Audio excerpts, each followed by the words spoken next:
Hello YouTube and welcome to tutorial number 28 in the PHP programming tutorial series.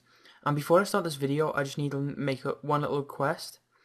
I don't mind answering messages, it's fine. I'll answer messages, any questions you have, send me a PM. But there are two things I want you to do before you message me. Number one, look through my videos because the answer might already be on a video, so you don't have to wait for me to answer. And number two, if you do want to ask a short question, ask it on the comments section of the video, because that way, if I answer it on the comments, then that question's already been answered for someone who maybe has the same question, so it helps them as well. Because I have hundreds and nearly 1,000 unread messages, and it is really time consuming for me. I don't mind, I'm not complaining, I'm just saying it would be easier if you did it that way for both of us, or sorry, all of us. But moving onto the video. In the previous video we looked at how to create a table through a MySQL query in PHP, and we're going to be going back to the SQL syntax again in this video and looking at how to insert values into a table that we've made. So let's just look at this users to table we made in the previous video. If we click on browse actually, because we have entries, we have the ID, username, password, first name and last name. We have all of those columns there in this table, so 1, 2, 3, 4, 5.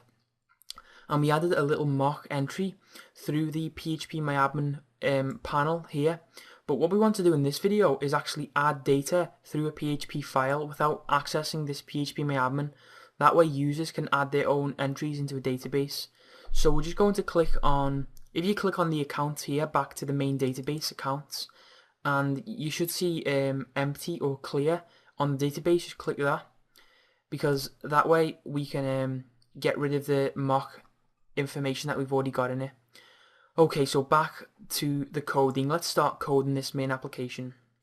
Okay, so the first, obviously we need to create our PHP opening and closing tags, so it recognizes a PHP file. We're going to call this data.php. Okay, so we need to start this off exactly as we started off the previous tutorial. And if you remember, all we did was we created a connection to the MySQL database, then we selected the database accounts, and then we made our own table called users2.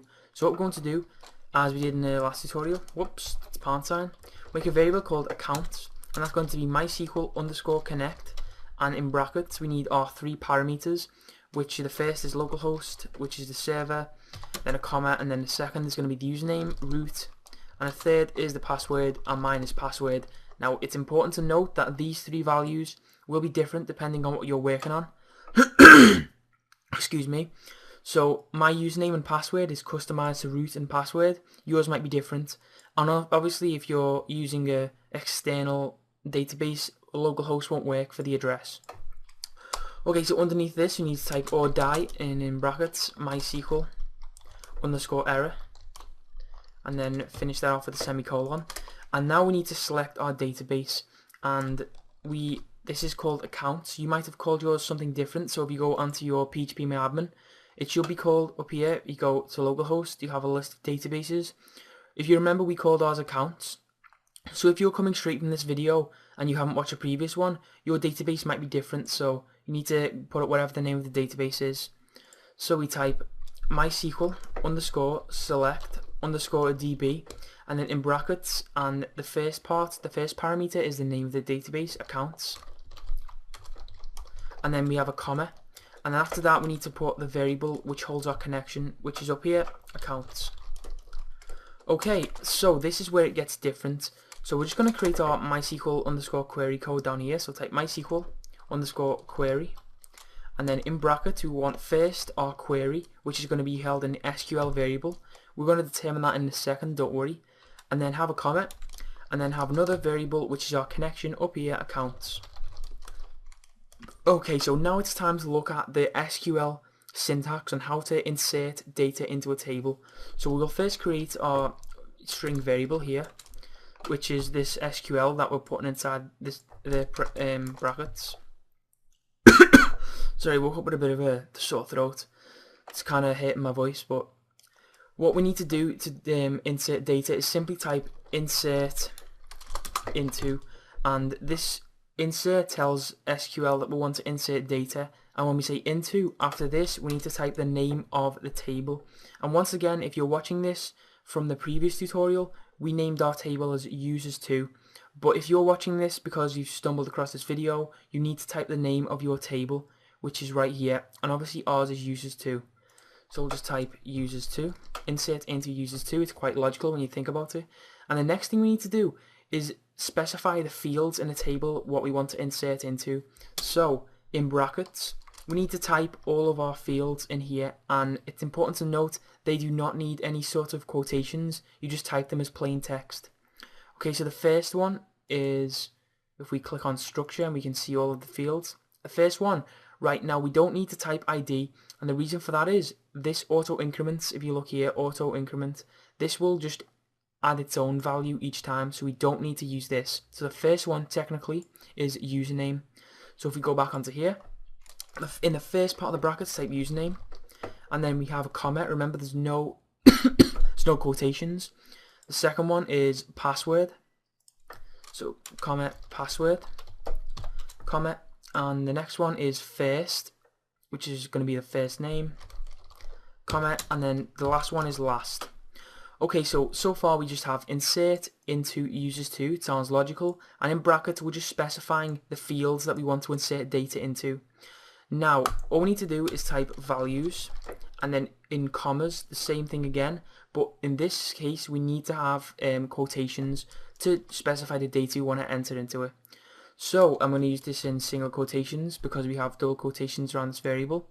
So you put a single quotation and then the first value we're going to enter. Now what you need to do is you need to make sure the values you enter in here match up to the values you enter in here, and by that I mean the first parameter, the first set of data that's here needs to be the username, and then after the comma, the second, there must be the password, because you can change these around, you can enter it the same way, and it will just insert like this, the first one here as the first one here, second one here, second one here, if you know what I mean. I'm sorry if you don't understand what that means, but just try and watch it over again. So the username, we're going to insert the username as teach me computer. That'll be our username. Well, actually that might be a bit long because we specified a short limit, so we'll just type Chris as the username, and then we need to have a comma, and then in brackets again the password, we'll just put that as pass123, something simple, then have a comma and then a space, and then we're going to have a first name, it's going to be Chris, and then the last value, which is last name, is going to be Johnson. Okay, so let's just look over this one more time so we're just clear on what's happening. We just say insert into users2, so we're just specifying that we want to insert into the table well, yeah, insert into the table users2, and then in brackets we just specify each field that we want to insert into. So we could take out this password and then just have username first and last, and then we just have 3 values here, or we could put last as the second value here, and then it would insert pass123 as the last name. So these are very important, the way you organize these.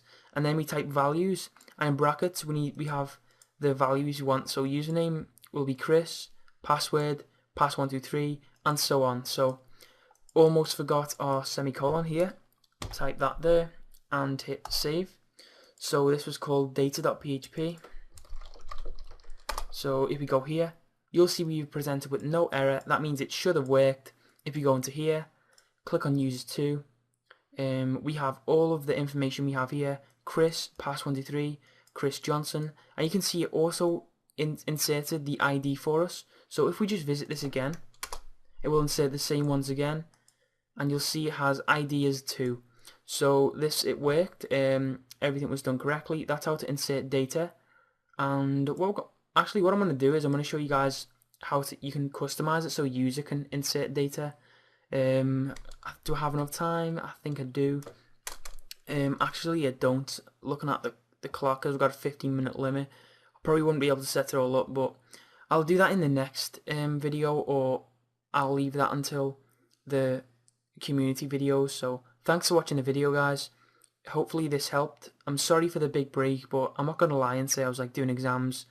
I was just been playing Modern Warfare 3 the whole time, and it's Oh, it's so good. I hope you guys are enjoying the game as well.